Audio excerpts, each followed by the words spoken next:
Halo, Assalamualaikum warahmatullahi wabarakatuh. Perkenalkan saya Fahdiah dengan NIM 43220101057. Tujuan kali ini adalah untuk memenuhi tugas besar 2 mata kuliah perekonomian Indonesia. Mari kita simak penjelasan kali ini. Yang pertama kita akan membahas tentang otonomi daerah. Apa itu otonomi daerah? Otonomi daerah didefinisikan sebagai hak, wewenang, dan kewajiban daerah otonom untuk mengatur dan mengurus sendiri urusan pemerintah dan kepentingan masyarakat setempat sesuai dengan peraturan perundang-undangan. Lalu, apa tujuan otonomi daerah? Tujuan otonomi daerah ada 5. Yang pertama, meningkatkan kesejahteraan masyarakat. Yang kedua, mempercepat pemerataan pembangunan. Yang ketiga, meningkatkan daya saing daerah. Yang keempat, mengoptimalkan pemanfaatan sumber daya lokal. Yang terakhir atau yang kelima itu adalah memperkuat demokrasi lokal. Setelah kita mengetahui pengertian umum otonomi daerah dan tujuan utama otonomi daerah, maka selanjutnya kita akan membahas tentang permasalahan otonomi daerah di suatu provinsi, yaitu di Madura. Otonomi daerah yang diberikan kepada kabupaten atau kota di Madura bertujuan untuk meningkatkan kesejahteraan masyarakat. Namun, dalam pelaksanaannya masih terdapat beberapa masalah. Berikut adalah permasalahan yang sering ditemui. Berikut adalah permasalahan otonomi daerah di Provinsi Madura. Yang pertama ada keterbatasan sumber daya, yaitu di bagian anggaran, banyak daerah di Madura yang memiliki keterbatasan anggaran, sehingga sulit untuk membiayai berbagai program pembangunan dan pelayanan publik secara optimal. Lalu, ada sumber daya manusia. Kualitas sumber daya manusia, terutama aparatur sipil negara, masih perlu ditingkatkan untuk mendukung pelaksanaan otonomi daerah. Yang ketiga itu ada infrastruktur. Keterbatasan infrastruktur seperti jalan, jembatan, dan fasilitas umum lainnya menghambat pertumbuhan ekonomi dan pembangunan daerah. Permasalahan yang kedua adalah lemahnya pendapatan asli daerah atau PAD. Ini akan membahas tentang ketergantungan pada dana transfer. Jadi sebagian besar pendapatan daerah berasal dari dana transfer pusat sehingga mengurangi otonomi daerah dalam menentukan kebijakan fiskal. Yang kedua, potensi PAD yang belum tergarap optimal.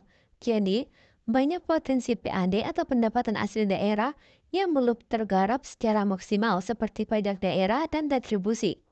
Permasalahan yang ketiga adalah koordinasi antar daerah. Di sini ada persaingan antar daerah. Terkadang terjadi persaingan antar daerah dalam menarik investasi yang dapat menghambat kerja secara regional. Lalu ada sinkronisasi program.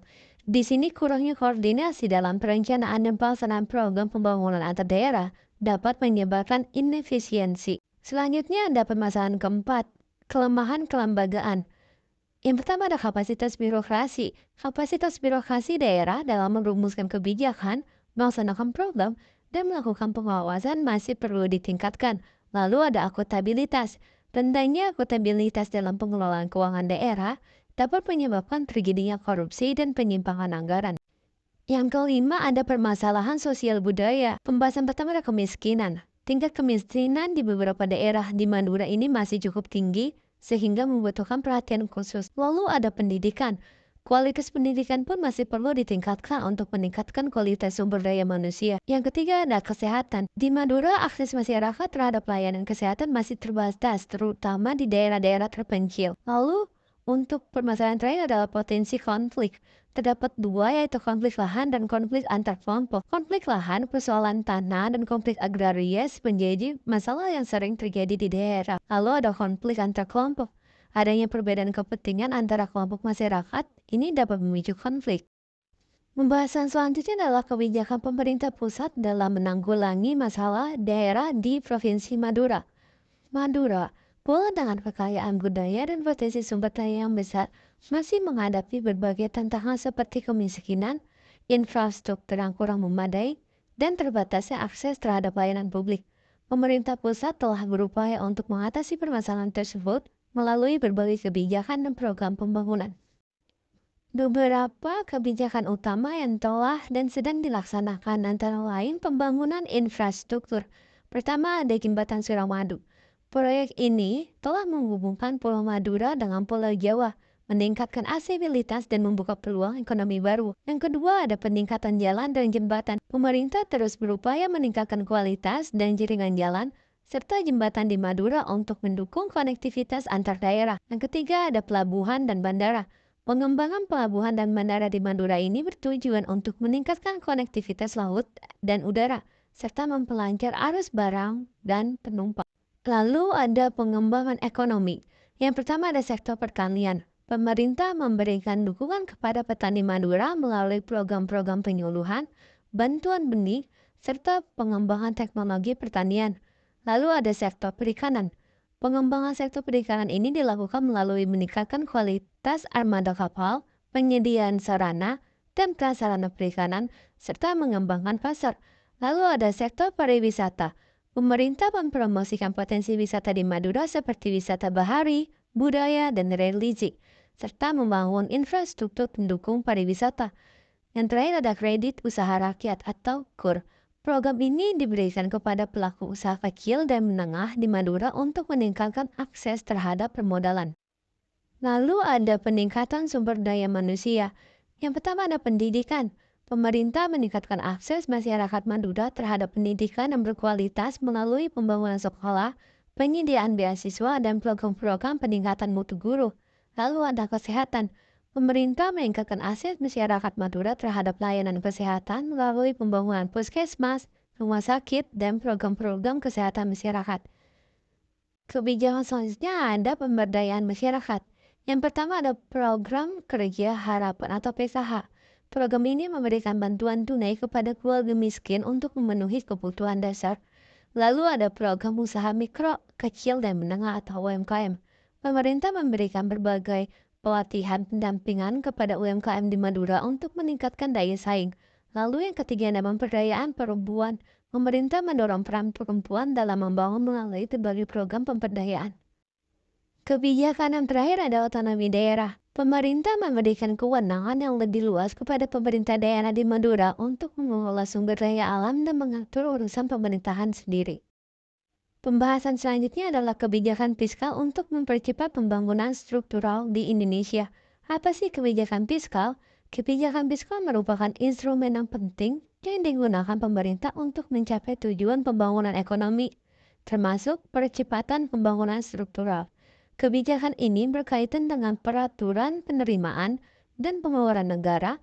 Dalam konteks percepatan pembangunan struktural di Indonesia, kebijakan fiskal berperan krusial dalam mengalokasi sumber daya secara efisien dan efektif untuk mendorong transformasi ekonomi. Selanjutnya ada tujuan kebijakan fiskal dalam pembangunan struktural. Tujuan utama kebijakan fiskal dalam mendukung pembangunan struktural ada 4. Yang pertama, meningkatkan produktivitas. Kebijakan fiskal diarahkan untuk meningkatkan produktivitas ekonomi melalui investasi dalam infrastruktur, pendidikan, dan penelitian serta pengembangan. Lalu yang kedua ada diversifikasi ekonomi. Kebijakan ini mendorong diversifikasi ekonomi dari sektor tradisional ke sektor modern yang bernilai tambah. Lalu ada meningkatkan daya saing. Kebijakan fiskal mendukung peningkatan daya saing produk dalam negeri melalui pengurangan biaya produksi, deregulasi, dan peningkatan kualitas sumber daya manusia.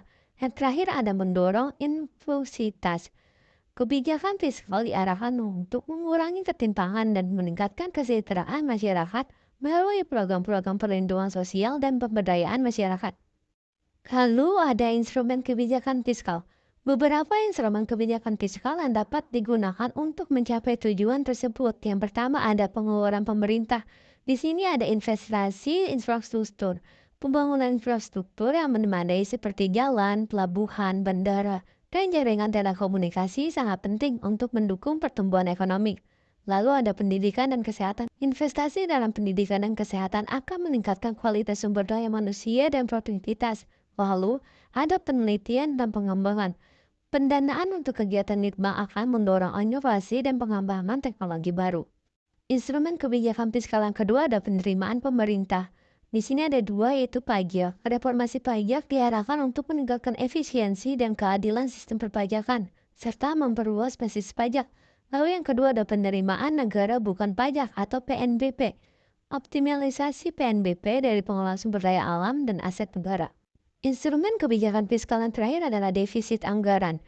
Pemerintah dapat membiayai defisit anggaran melalui penerbitan surat utang negara atau pinjaman dari lembaga keuangan internasional. Berikut adalah contoh kebijakan fiskal untuk pembangunan struktural di Indonesia. Yang pertama ada pembangunan infrastruktur.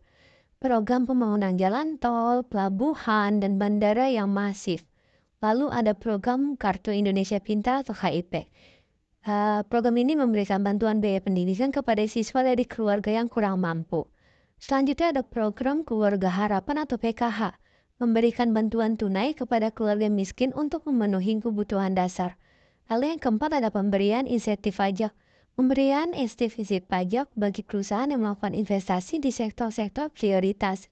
Terakhir ada deregulasi. Ini menyederhanakan peraturan perizinan untuk meningkatkan iklim investasi. Lalu, apa sih hubungan kebijakan percepatan pembangunan struktural dengan peran Indonesia dalam menghadapi globalisasi ekonomi? Kebijakan percepatan pembangunan struktural memiliki hubungan sangat erat dengan peran Indonesia dalam menghadapi globalisasi ekonomi. Pembangunan struktural yang efektif akan memperkuat posisi Indonesia di panggung ekonomi global, meningkatkan daya saing, dan membuka peluang pertumbuhan yang lebih inklusif. Berikut adalah beberapa hubungan yang dapat dijelaskan. Yang pertama ada meningkatkan daya saing nasional. Diversifikasi ekonomi, pembangunan struktural mendorong pergeseran dari sektor tradisional ke sektor modern yang bernilai tambah tinggi. Hal ini meningkatkan keragaman produk ekspor dan mengurangi ketergantungan pada komoditas tertentu, sehingga meningkatkan daya tahan terhadap fluktuasi harga di pasar global. Lalu ada peningkatan produktivitas. Investasi dalam infrastruktur, teknologi, dan sumber daya manusia akan meningkatkan produktivitas ekonomi. Produk yang lebih berkualitas dan efisiensi akan lebih kompetitif di pasar global. Lalu ada peningkatan kualitas SDM. Pendidikan dan pelatihan berkualitas akan menghasilkan tenaga kerja yang terampil dan inovatif, sehingga mampu bersaing di pasar kerja global. Kedua, mendorong investasi asing langsung atau FDI. Iklim investasi yang kondusif, pembangunan infrastruktur yang memadai, regulasi yang jelas, dan stabilitas politik akan menarik minat investor asing untuk menanamkan modal di Indonesia. Lalu ada akses ke pasar yang luas. Pasar domestik Indonesia yang besar dan terus tumbuh menjadi daya tarik bagi investor asing. Yang ketiga ada transfer teknologi. FDI dapat membawa teknologi baru untuk meningkatkan kemampuan produksi dalam negeri. Hubungan yang ketiga itu memperkuat integrasi ke dalam rantai nilai global. Yang pertama ada pengembangan industri pendukung. Pembangunan industri pendukung akan memperkuat posisi Indonesia dalam rantai nilai global, baik sebagai pemasok bahan baku, komponen, maupun produk jadi. Yang kedua ada penguatan UMKM.